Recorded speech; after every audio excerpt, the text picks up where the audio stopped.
You are listening to SPN, the Sports Podcasting Network. وتلمين هناك لشوارزنيجر.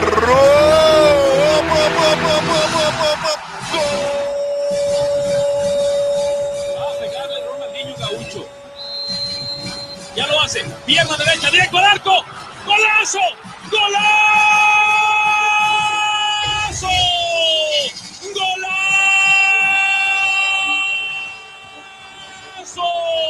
¡Golazo! This is Soccer Today, live on SPN Radio, your new live show about the beautiful game in all its glory, with Duane, Rollins and Kevin Laramee. MLS, EPL, La Liga, Champions League, all is fair game. Powered by the Sports Podcasting Network. Visit us at sportspodcastingnetwork.com. And welcome to Soccer Today. I'm Kevin Laramee, joined as always by Duane Rollins. Duane is on location today. Duane, how are you doing today? I'm good. Because our budget is limited, I'm trying to get to Rio. I'm beside a train track. I'm going to wait till the train goes past, and I'm going to run really quick, and I'm going to jump on. Does that sound like a good plan? Yeah, but as soon as you hear it starts running, because you're going to figure it out that it's arriving pretty quickly, Duane. Exactly. Yeah, the Rio tournament starts. Wow, it caught up. It snuck up on us. I was like the other day. I was like, "So what are we going to do? Planning for the week? Blah blah." Oh my God, the tournament starts Wednesday. Ugh. That's the thing. Like for us to do the Rio coverage, and we're going to do a lot of Rio coverage on here on Soccer Today before the soccer tournament. But we're doing Five Rings podcast. Five Rings Daily starts Friday with the commentating of the opening ceremonies live on the same channel as you are listening to this show. So if you're an Olympic fanatic, join us this Friday for a live, fun, probably drink-related commentary portion to start off. The 2 weeks are going to be crazy, but we can't wait for it. But Duane, you know, you're looking at the Olympic tournament that starts before the Olympics, and it catches us by surprise. Like, well, we're going to have to start looking at games today. Exactly. It's a pretty. It always starts early, so I knew it was starting early, but it's just it get caught up at me, I said, and Canada does actually play almost immediately after we're finished playing. Well, sorry, the first game of the tournament is that when the show ends, we'll start. So we'll be leading right into that.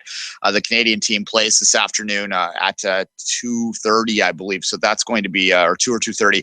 So lots of fun and lots of excitement up here for that. Obviously, the Canadian women are a big focus of the coverage in Canada, so there will be a lot of excitement around that game this afternoon. It's too bad it's in the middle of the afternoon, but away we go, Kevin. Exactly. So today on the show, of course, we're going to do the preview of the Olympic soccer tournament, men and women's, later on in the first block. Let's start, Duane, with the CONCACAF Champions League. Yes, that tournament exists, even though for some reason this year, with all that's going on, nobody really is talking about the Champions League. But Vancouver Whitecaps got a victory on the road in a tough and hostile place, Duane.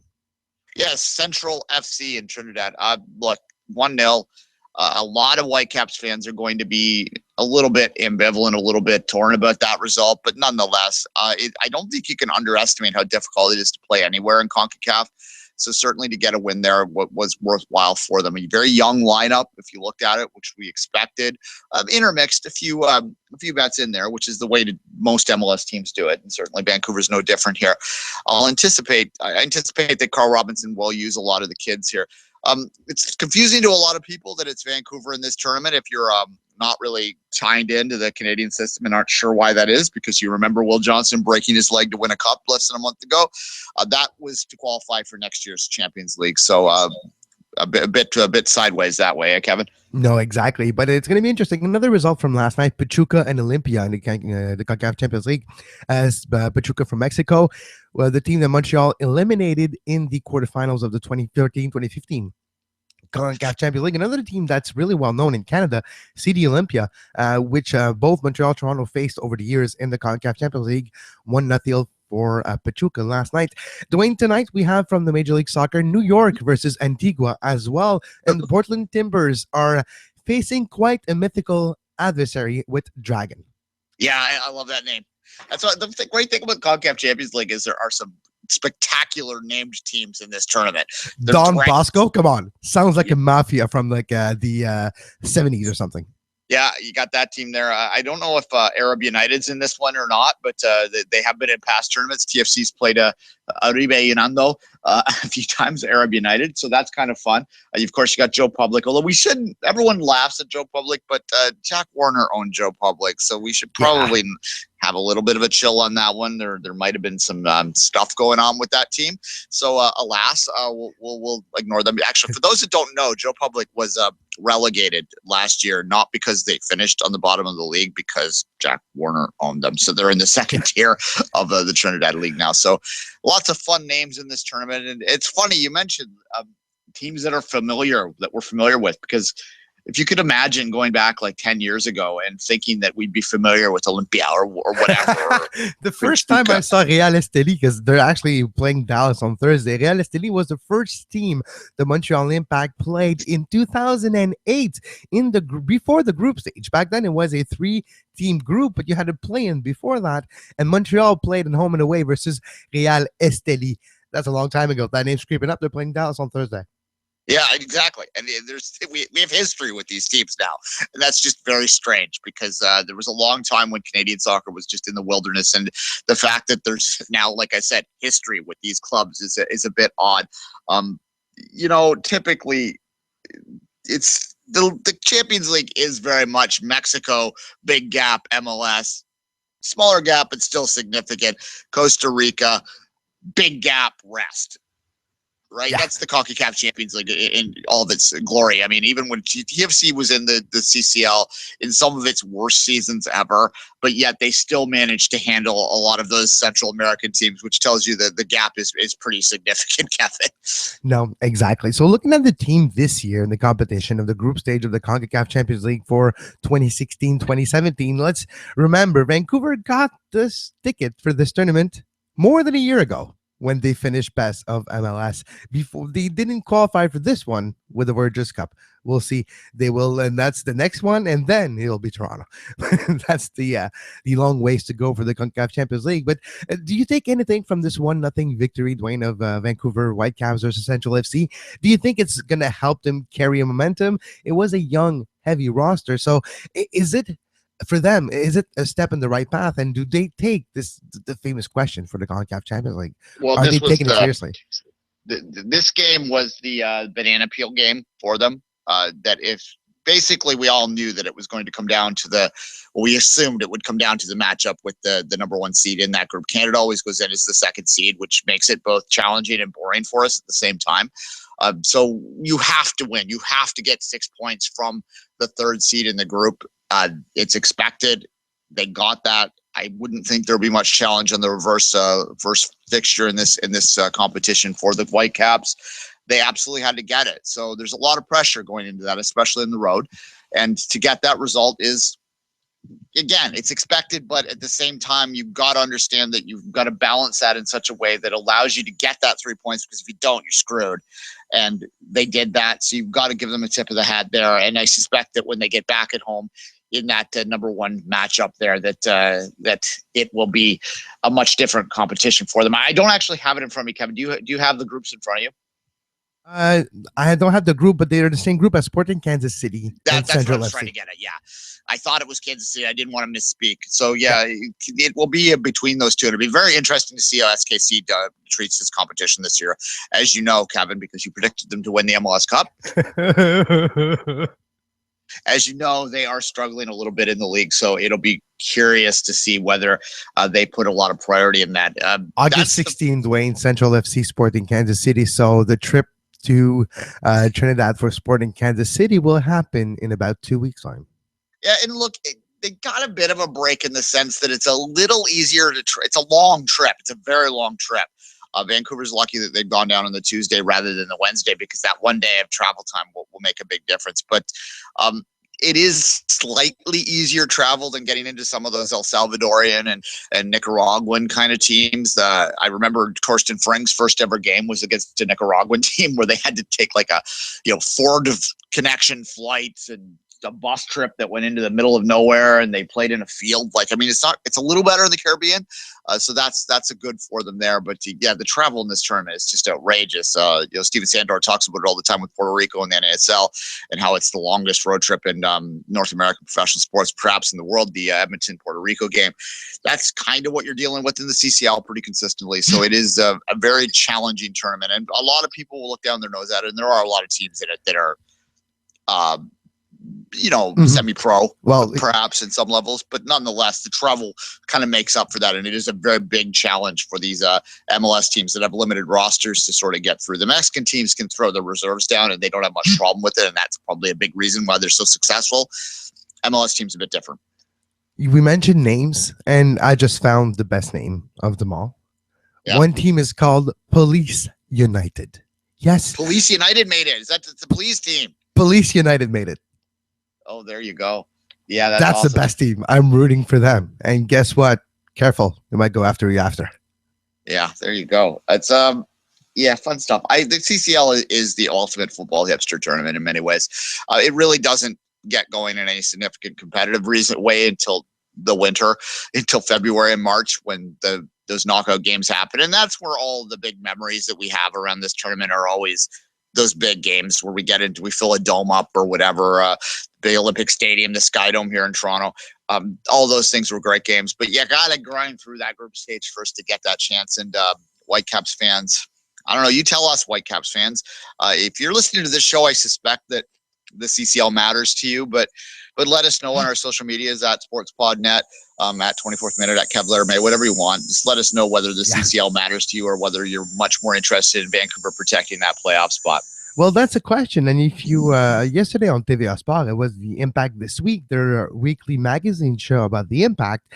And they were talking about the CCL and how, at least in the market of Montreal, because Montreal is not involved for now, I don't know, just nobody talks about it because, well, you're not going to highlight the fact that we're not in it. So let's just not talk about it. Yeah.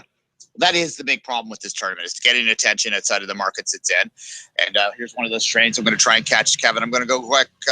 On your way to Rio. Duane's on his way to Rio. Come on, Duane. You can make it. That was a via train, so that one went past pretty quick. Look, that is a problem for the tournament, to get attention, to see if it can work outside of its market. And we're a long ways off that. I don't know what the answer to that is. Some people harken back to a tournament called Superliga, and we joked about that with Charles Boehm last week, that I thought that the only people that cared about the Superliga nowadays were ones that don't remember it from back in the day because no one took it seriously. It was a bit of a joke back then. But there are people that advocate for that, for more Mexican MLS kind of competition that matters. But that's the key part of that. It has to matter. And I'm not sure, without having a trip to the, as much as we make the Club World Cup, we make fun of the Club World Cup, it's still a prize.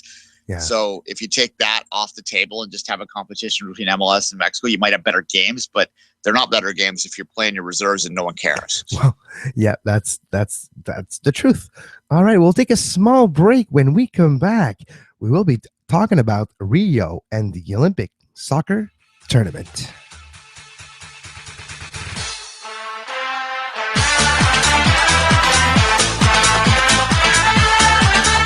The Five Rings Podcast, 2016 Rio Summer Olympics edition on the Sports Podcasting Network.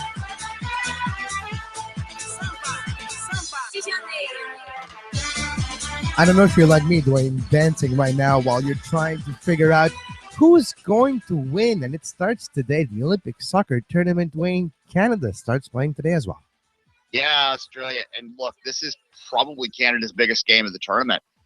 Most people expect they beat Zimbabwe. Most people expect they lose to Germany. So if they're going to finish second in the group, today is the day, which, it's kind of, you don't get a chance to ease into this. You would have kind of maybe liked the Zimbabwe game first, so you could sort of get a result and get some confidence building. But nope, straight into the fire, feet to the fire right away. So that's a big game here. I'm not sure, I know a lot of people are paying attention to the women and they get a lot of attention, but like on media and that.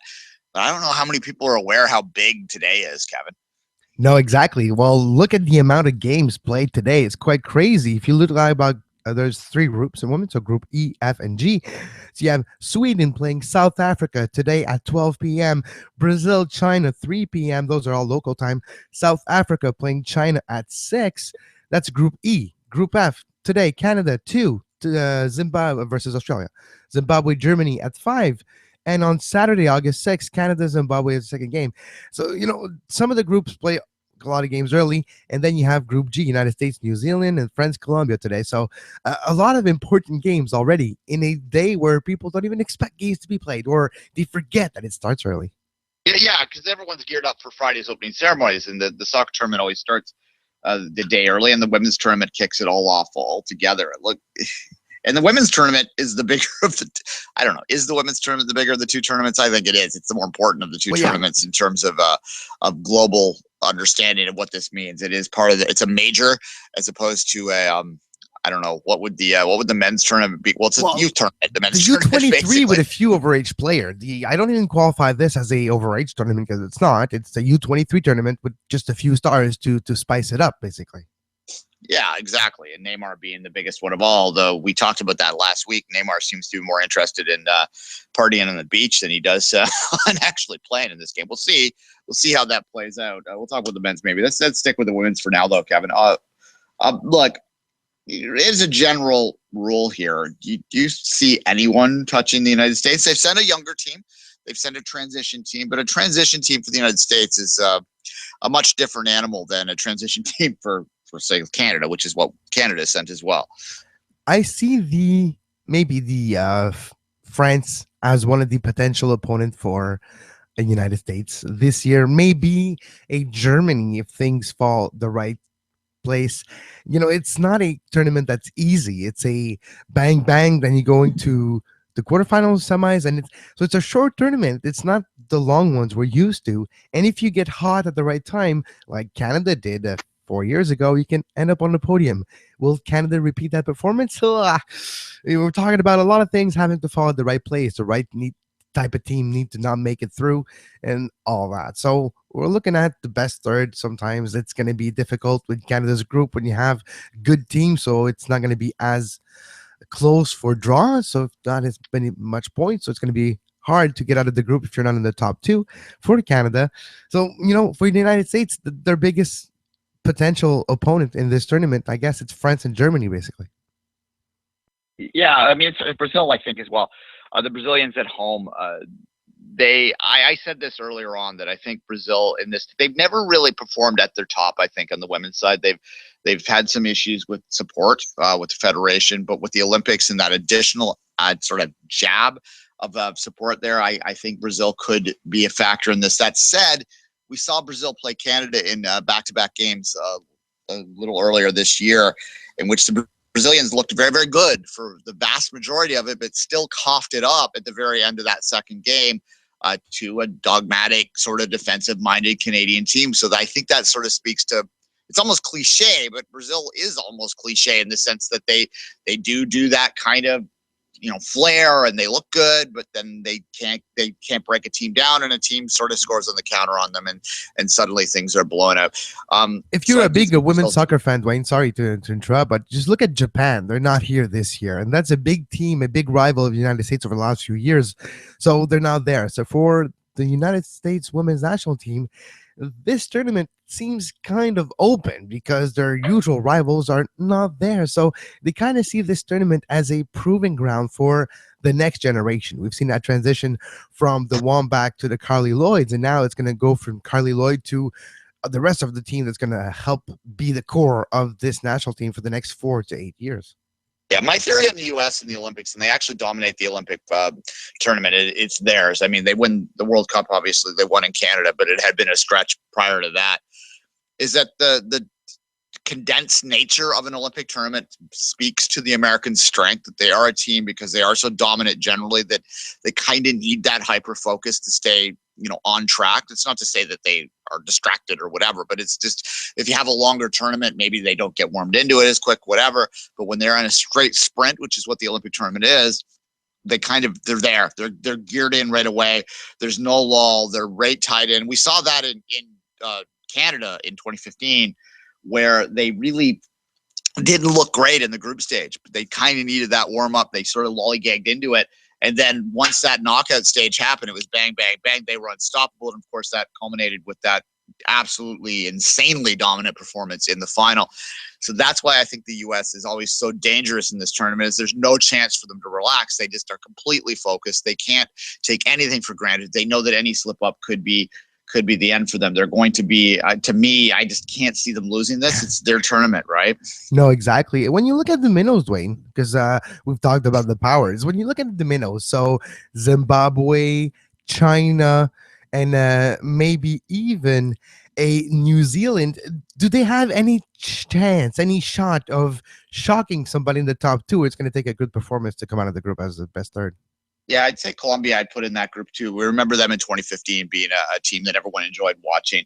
The true minnow is Zimbabwe in this, and I don't give them much of a chance of anything. They're playing three very savvy and veteran teams, although Canada has sent a younger team in there. South Africa is another team that struggles, but there are best third place finishers here. Remember that. So you will be looking at least one of those teams that we mentioned making the knockout stage. And as we saw with Canada in 2012, once you make a knockout stage, really it's just about winning that quarterfinal, because if you win the quarterfinal, you're going to play for a medal. And that's going to allow you, it's going to make it open for you to get on a podium. And that chase for the bronze in the women's side is almost as interesting as the chase for the gold in my mind, because it is so wide open. And you just don't quite know how that's going to play out. And one upset here or there can really tip the balance. The other team that's missing from this tournament, of course, is England, because Team GB was in the last Olympics because it was in London. But that was a special arrangement that they made, and they weren't able to come to that same agreement for this Olympics. So you're missing another one of those top 10 teams, which makes this tournament even more open, Kevin. Yeah, exactly, because they would have had a good team, a mishmash of a couple of actual team, a mishmash of England and Ireland and all those teams. But, well, not Ireland, but Northern Ireland and the UK-based team. Yeah. But when you have this team missing, it gives like an eclectic type of tournament. When you're looking at the teams that are involved, you have the group G of the United States, New Zealand, France, Colombia, group F of Canada, Australia, Zimbabwe, and Germany, and the group E, Sweden, South Africa, Brazil, China. Sweden and South Africa, can we expect anything out of them in Group E? Because you have the host Brazil and a team that's up and coming, China. They have the potential, just with the sheer amount of potential soccer player in that country, but it's not at the top of its performance yet. But Brazil, can they dominate this group line? Yeah, well, Sweden is obviously the second highest ranked team in that group, but Sweden are a funny team in these world events. They tend to kind of, I don't know, they never really get to they have gone deep if you go way back to 2003, but certainly then Canada lost to them in the quarterfinals there. I'm trying to remember which.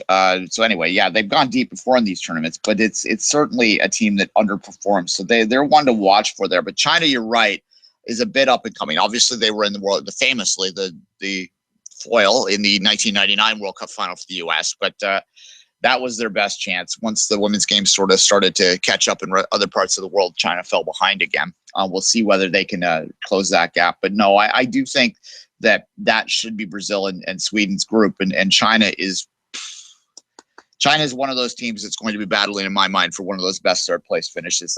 Kevin, that turns us to Canada's group: Canada, Australia, Zimbabwe, Germany.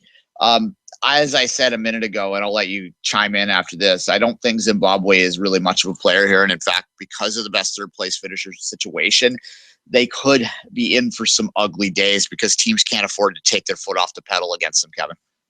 No, exactly. And for Canada today, they have the chance to, they're known slow starters. So today they have to change that history, change your known starting habit of tournament. You need to win this game against Australia. If you do so, you put yourself in a situation that a win against Zimbabwe on Saturday, August 6th will make sure that you move on. So there's that possibility for Canada, but it all stems from this result from today. So they could set themselves up for that Germany game, not meaning anything for Canada, but for that, they need to win today. Yeah, look, it's funny, as we mentioned, it's catching people off guards. Canada wins today, 2 days before the games start, 3 games before the games, like the opening ceremonies are in 2 days. The games themselves don't really start for 3. They could actually pretty much qualify for the quarterfinals with a win today. I mean, Exactly. It's not a sure thing for sure, but anyone who knows the sport knows that a win today is pretty much sending them one win again away from playing for a medal. Because So worst case scenario, third place with 4 points, that's usually what's the team has to move on, depending on the goal differential. So with 4 points in third place, you have a shot. So if you win today, worst case scenario, you lose against Germany and you draw against Zimbabwe, which is the probably least likely, but you still set yourself up for success. But that all starts with a win today. And Australia, Duane, Canada can beat Australia, right? They can, but they're good. Exactly. It's going to be, to me, Canada Australia is not just because I'm Canadian, is the best game of the opening matchups. And I think most women's soccer fans would agree that it is certainly one of the more intriguing ones that is in there, because I do believe that everyone sort of sees Canada and Australia, and most people see Australia as the dark horse, as the team most likely to be a Canada this year, to sort of reach up and unexpectedly grab a medal. So Canada, as that bronze medal holders that they take great pride in, are going to be looking at that and looking at this today as an opportunity to sort of prove that they are still the team that can be the upset team, the underdog team that no one expects to get there. And think about the pressure from here in Canada. And you can't understate how much attention they get right now. They could potentially, if they win today, I'm not even going to say potentially, they probably will be waking up, on the second day of the Olympics with 6 points already, and with a game against Germany to win the group in their sights. And that's going to be hype central if that happens. So this is a huge game for them, Kevin. So this is the path to success for Canada this year. It was convoluted in London. They had to go to the third place and work their way to the bronze medal. But this year they have a shot, but it all starts today. Let's move to Group G, Duane, to finish the women's side. US, New Zealand, France, Colombia. A tough group if you're not US and France. Yeah, well, yeah. New Zealand is a plucky team, John Herdman's old team, obviously. Colombia had a lot of they were exciting to watch in the World Cup, but they didn't really get a promising group here. New Zealand and Colombia, you would have to think both of them will assume that they will lose their other two games. So their game against each other will be absolutely massive. And they're going to have to maybe hope that one of those teams, that the other third place teams in those groups are, in trouble. And I would say that this Group G is likely where the only two will advance from. One of those teams, New Zealand and Colombia, are going to have to upset for a draw to have a chance in this. And I just can't see that happening. And that's unfortunate, because I really did like watching Colombia. And New Zealand is a likable program as well, although they're more of a defensive team. As the nature of the beast, they are more defensive. But I do think that this is USA and France sort of looking at 6 points and playing each other for the chance to win the group.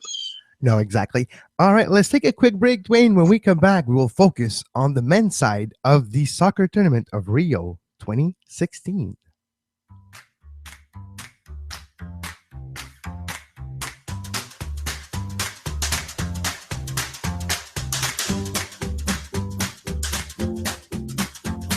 You are listening to Soccer Today, live on SPN Radio.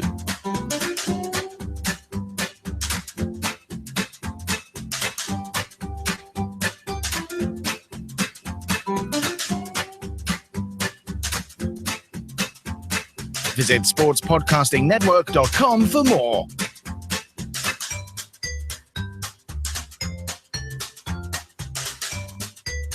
And we're back on Soccer Today.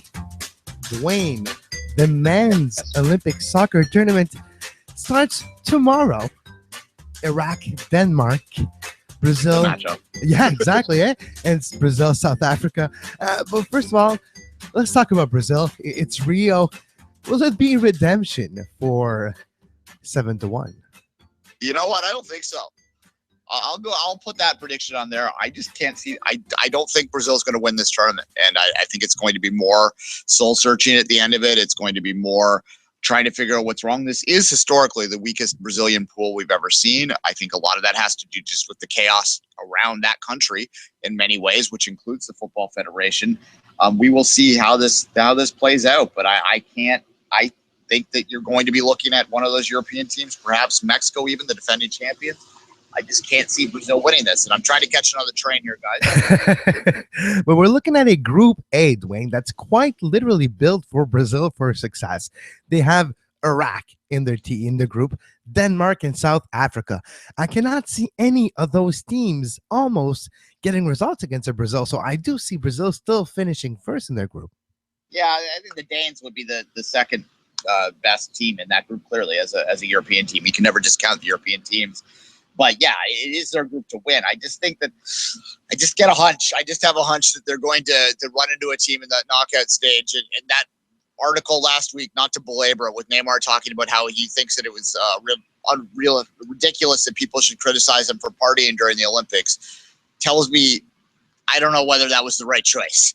It's the dramatic. I don't know how much the IOC might have been pressuring them for that choice, because certainly that is a marketable figure that's going to be at those games. I think that Neymar will have a lot of attention. This Olympic football tournament is going to have more attention than it usually does on the men's side. The women's side is a different animal altogether, but the men's side, as the U23 tournament, sometimes gets forgotten, I think, especially when you're coming off a European championship, as it always is.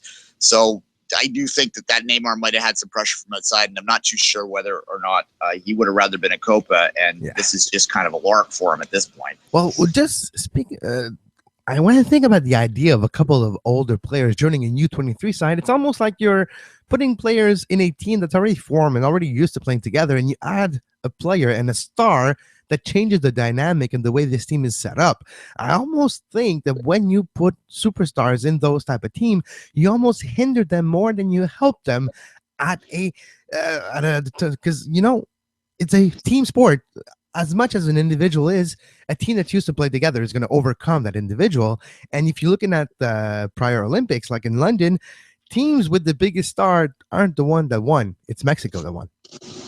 Yeah, and look, I think if you look at some of the smaller nations that are in the Olympic tournament, the way they use their overagers is much different than the way that the big nations do. That they will tend to look at their team and see where there's weaknesses and look for an overager that fills that weakness. I've always done the thought exercise of who Canada, don't laugh, who Canada would send if they were ever to qualify, and they've been 3 cycles in a row. They've lost a game that would have sent them.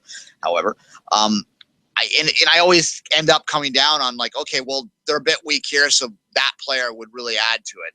They're a bit weak there, so that player would really add to it. So, like, if you go back like a couple Olympics ago, Canada couldn't score very well, so maybe you put a D-row in there, right?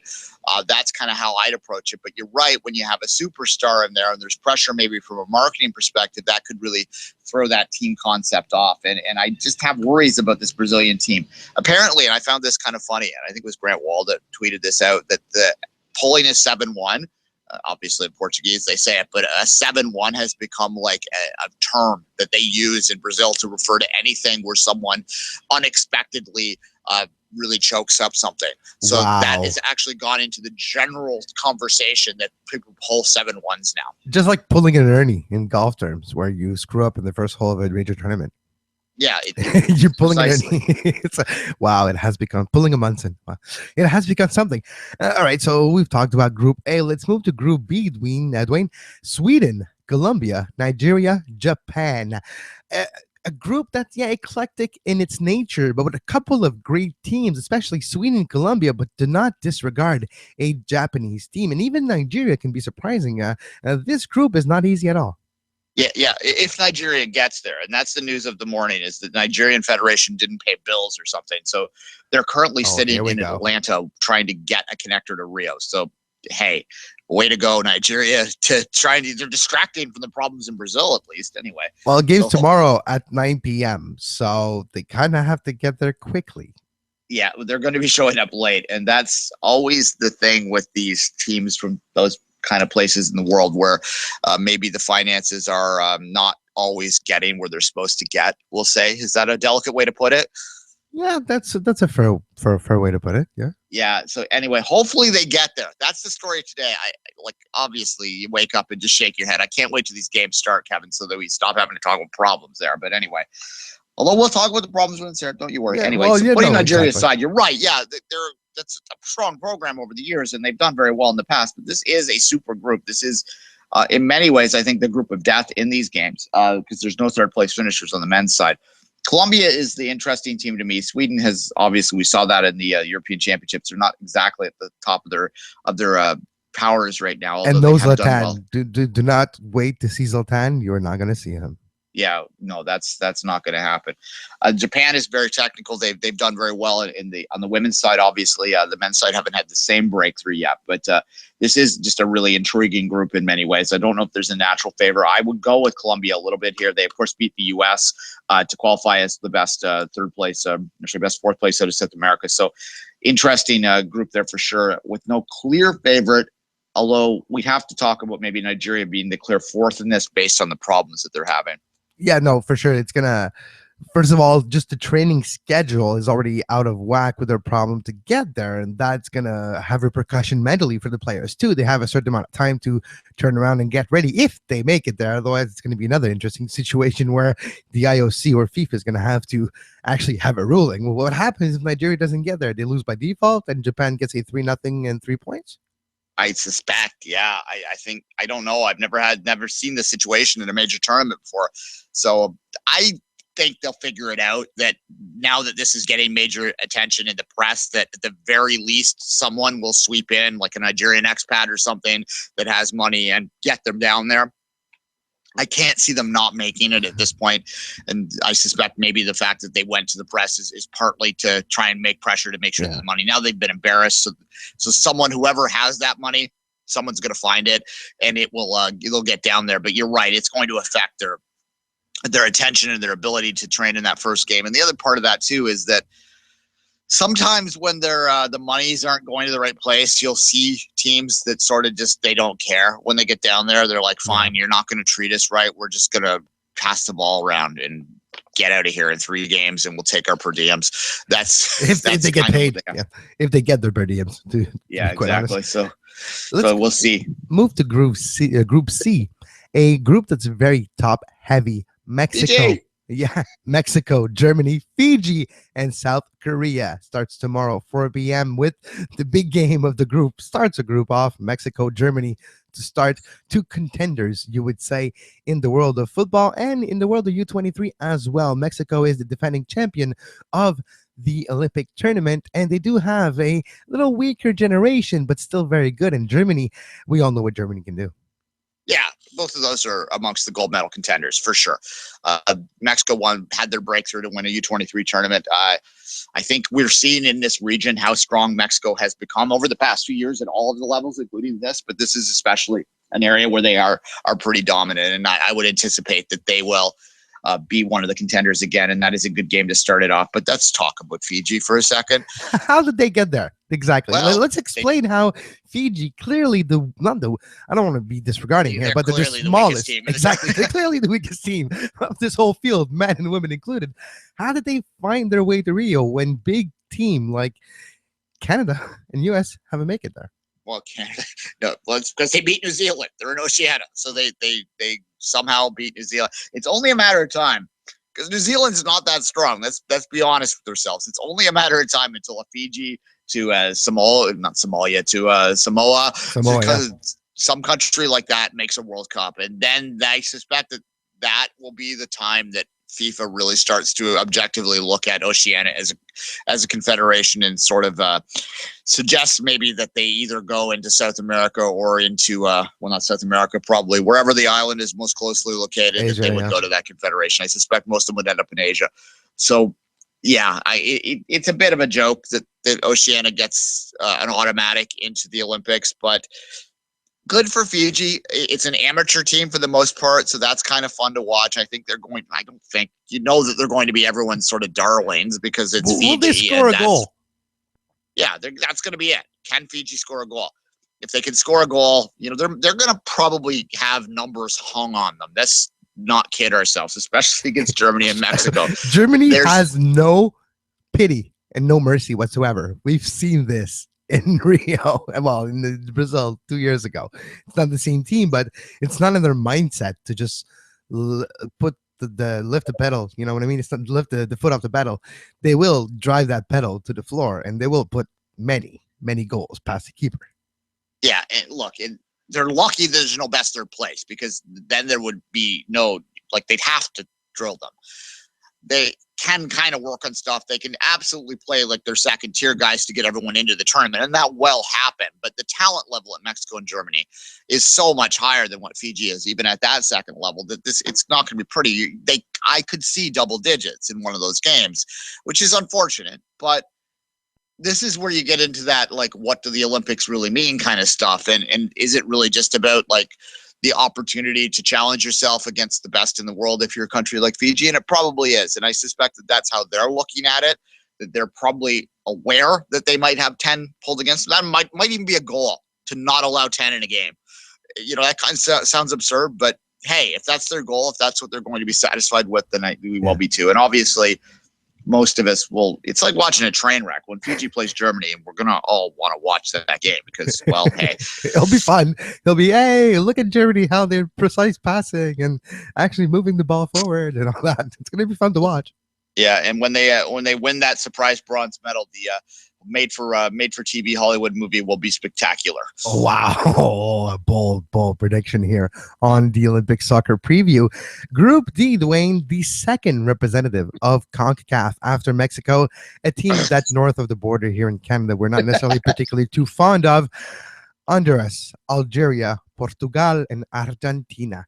And this group is very interesting too. Portugal, first big win in a long time for the nation in the last Euro Championship. Can they carry that momentum to the U23 side in a group that has Argentina, Algeria, and Honduras? Well, we don't know what's happening with Argentina. We're aware of the problems with their federation down there. Messi. Obviously Messi's not going to be there. He wouldn't have been there anyway. But even that extends all the way down. Argentina is obviously very talented.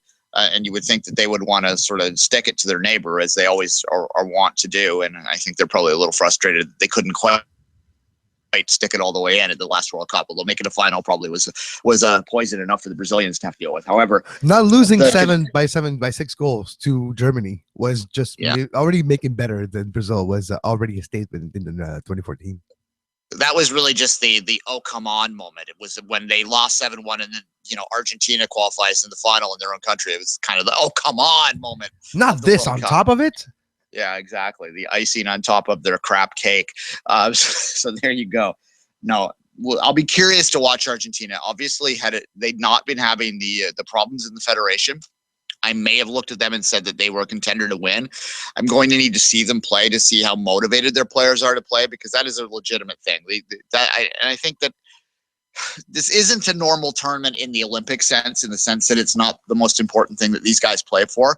So motivation is going to play a big role in terms of who wins this thing. What countries want it more? That's kind of cliche, but it's true in an Olympic sense, because some of these guys are there by obligation as much as anything else, because it's not what they dream about. The women's side's different. The men's side, though, there's a lot of factors, a lot of motivational factors that play, and we'll see what Argentina looks like in this. Explained in 30 seconds. On the women's side, before the World Cup grew to the standard that it was today, the Olympics was the standard bearer tournament for the women's side. It was the be-all, end-all. The highest potential medal was that highest trophy you can get. So on the women's side, that's the case. On the men's side, it's the opposite. The World Cup has been the tournament to win since, before the 60s. So that's a difference. The 96 women's tournament was really the Atlanta tournament, was kind of where women's soccer had its breakout moment on a world stage. The Americans won that tournament, got a lot of attention on TV, and that's probably the seminal moment for the sport. 99 is, but the sports brought the World Cup for the World Cup, yeah. Before that, even, and if you look at kind of a hardcore women's fan, that they might point to 96 and the success of that team to sort of start to drive that momentum forward as being as important as 99 in many, many ways. And I think that it is slowly evolving that the Women's World Cup is more important. And I suspect that most women would now say that it is, but we're talking degrees here. It's a little bit more important, whereas on the men's side, it's not even a discussion, right? No. Sorry, Kevin, we should make medal predictions before we take the break. Do you want to do that? Absolutely. All right. It's on the men's side. If you're looking at there's no third place, so you have to figure out who you think is going to come out of the group. Group A, I figure it's Brazil, Denmark, and I think you would agree with that. Yeah, I would say so. Sweden, Colombia, probably as well. Mexico, give Germany. Japan a chance for Yeah, sure. true. But yeah, you're looking at probably the Colombians and the Swedes. But I think the Or winner maybe- of Group C, Dwayne, has a shot of the gold medal. And I think the second of Group C, so either Mexico or Germany, is going to win the bronze. And I think we're going to see a team like Honduras or Portugal maybe even fight for the silver ball, lose gold and win silver. Yeah, if you look at how this crosses over, if Brazil wins Group A, there is a good chance that they will play either Mexico or Germany in the quarterfinal stage. So I, like every other person on earth who's not Brazilian, am cheering for Brazil for the Brazil-Germany matchup in that quarterfinal just to see that. I think most people want to see that at any level. That will be some much-watch TV. But you're right. I told you already. I don't think Brazil is going to win this. So I'm predicting that they're going to go to the quarterfinal stage against either Germany or Mexico.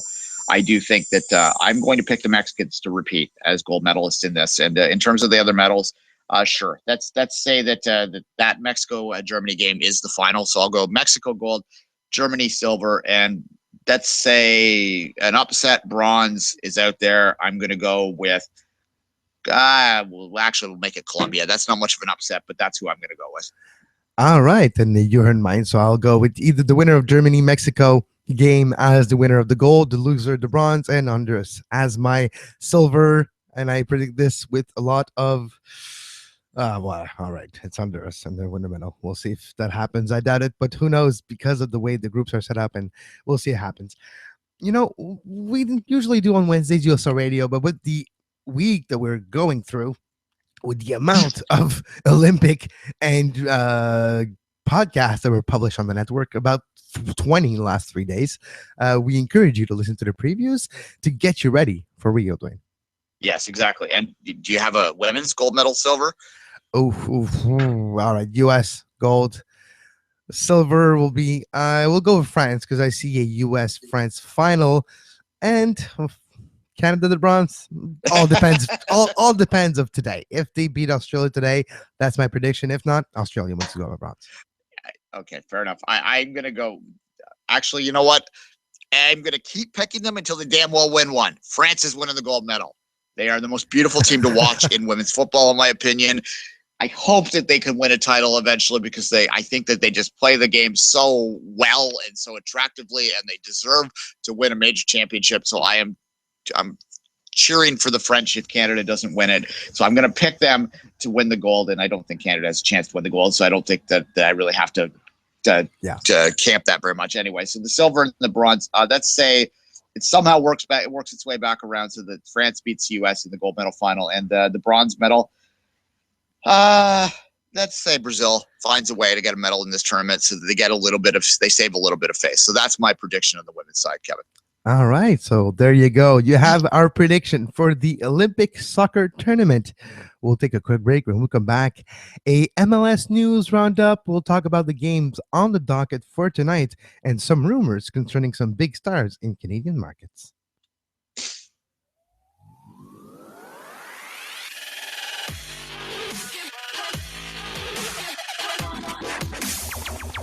You're listening to Soccer Today on SPN Radio.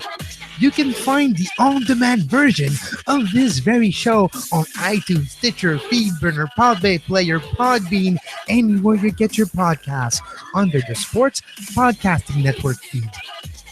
Subscribe to our YouTube page to make sure you never miss a live show talking about soccer today, the MLS postgame show, Open Lines After Dark, 5 Rings Daily during the Olympics. Make sure you subscribe and give us a follow on Twitter at SportsPodNet and like our Facebook page, facebook.com/Sports Podcasting Network.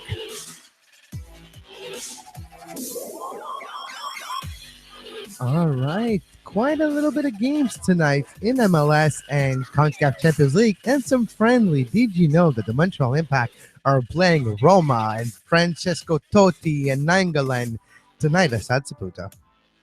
I did know they were playing, Kevin, but I am not going to lie. I did not know it was tonight. So are you pumped? Nah, sure. Yeah, friendly. They're trying to hype it up because for Roma, it's one of the last chances they have to build an identity heading to their season in the next few weeks. It starts soon, 10 days before the beginning of the starts in Europe. So that's coming very quickly. But when you're looking at a Montreal Impact team, you kind of want to see maybe, I don't want to use the B squad team term, but trying to use younger players and players that don't get playing time, and maybe just a few minutes of Drogba. He has playing a lot lately. We did talk about last week that we didn't expect him to start on Sunday, but the way he played this year, he did this a couple times, and he started the back-to-back games from Thursday to Sunday, the All-Star game, and he started Sunday. So, and he got a red card, so he's not going to play next weekend. I doubt he's going to play tonight. Maybe just going to show up, have a little 10, 15 minutes high, and we're playing a friendly, and there's no substitution limit. So we'll see a lot of substitution in that game. But I just hope that nobody gets injured and everybody has a good time. How's that?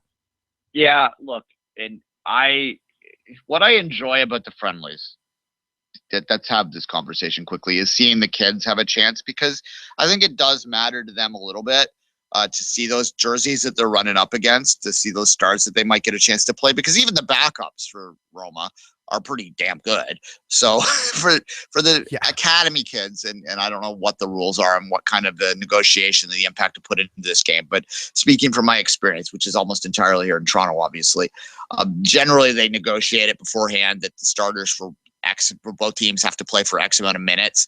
A certain amount of the starters. It wouldn't shock me if Drogba played. It would have surprised me if he hadn't got the red card. But now that he has the red card, well, hell, you might as well throw him out for 15 minutes. No one's going to go hard at him. They're smart about stuff like that. So it'll be fine. He's not going to pull anything. He's not going to overextend himself. It's good for the crowd. I question how much of a marketing exercise, how effective it is as a marketing exercise. The idea being that you're going to make some Italian Montrealers that are going to come to these games that don't go to Impact games and suddenly be so enamored with the Impact that they're going to come back. I question that a lot, because those guys, they're cheering for Roma when they're there anyway. Yeah, that's true. That's very true. There has been some hype with the game. The Nainggolan press conference last night did attract a lot of journalists and all that. So we'll see if what they turn out to be. But I really doubt there's going to be a sellout. If it was me, I would probably expect a 12,000 seater, because look, it's beautiful sunny day in the middle of the summer vacation of the construction sector here in Montreal, Quebec. A lot of people are on vacation, and the timing of it is not necessarily ideal. A lot of people will like to take the advantage of the nice summer day either on vacation, on a beach, and this is the type of timing for that. And we see the game tonight. So the purpose of this game are not necessarily just to attract new fans, but are for Roma to have an opponent and for them to tune a match. And I see things differently now than before. I see it more as the Montreal Impact are not necessarily making a favor to Roma, but they're making friends. They're like, okay, we're gonna have a friendly.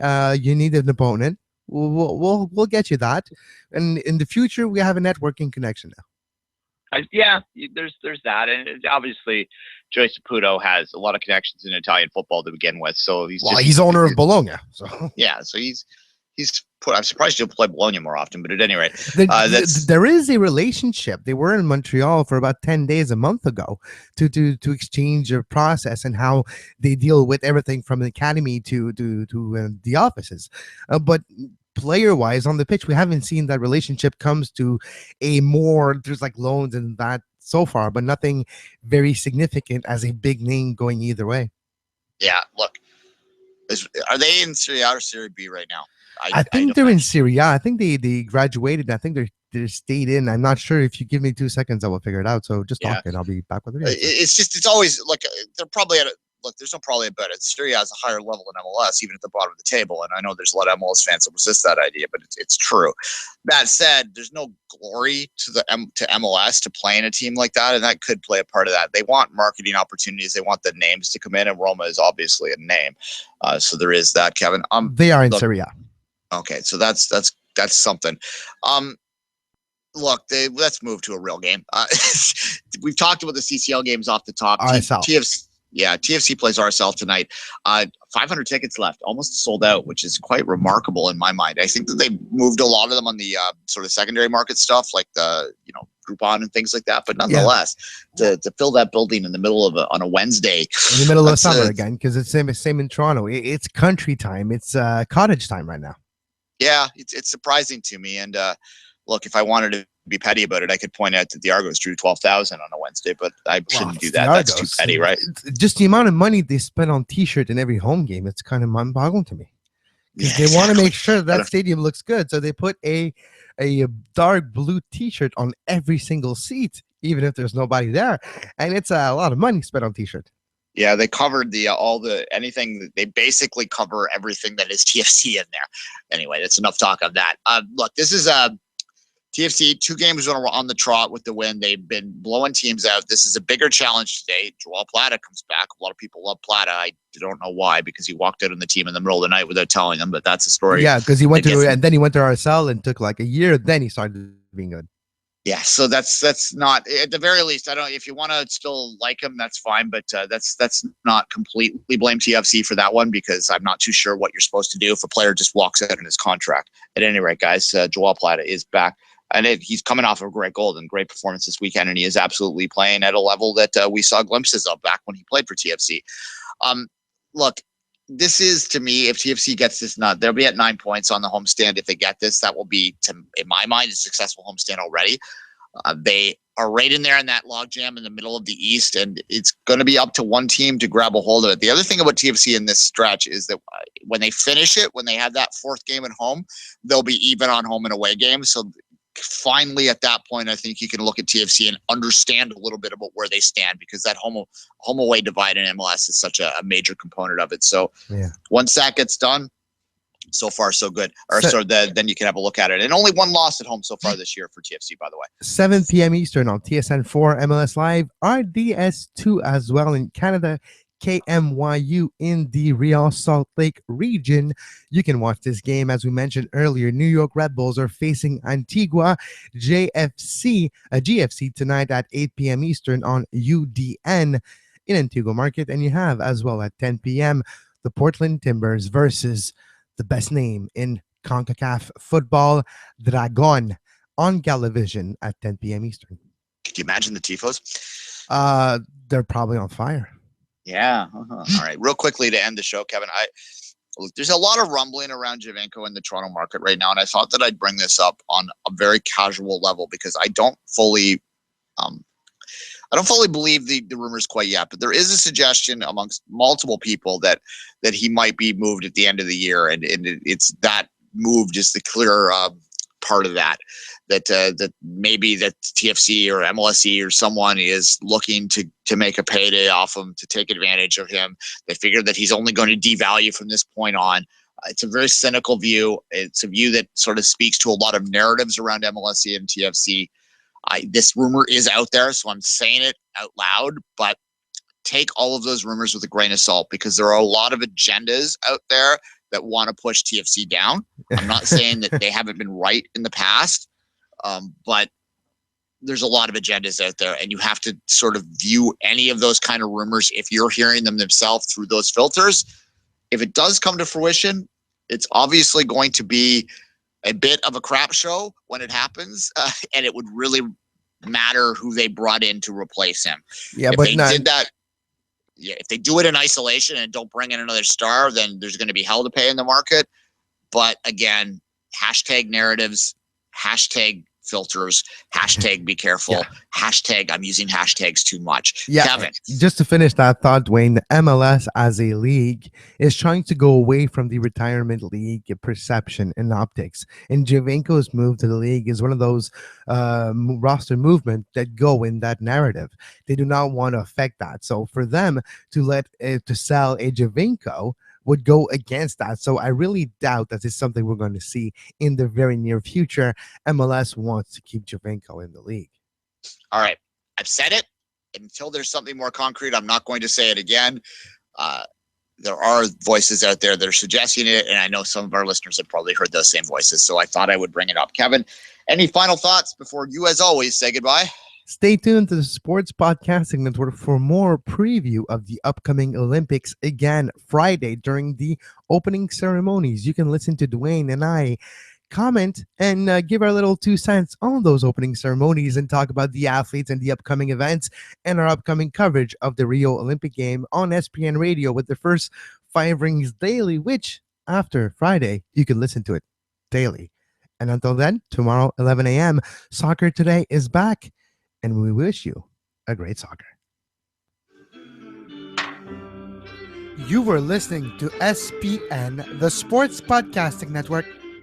Visit us, sportspodcastingnetwork.com.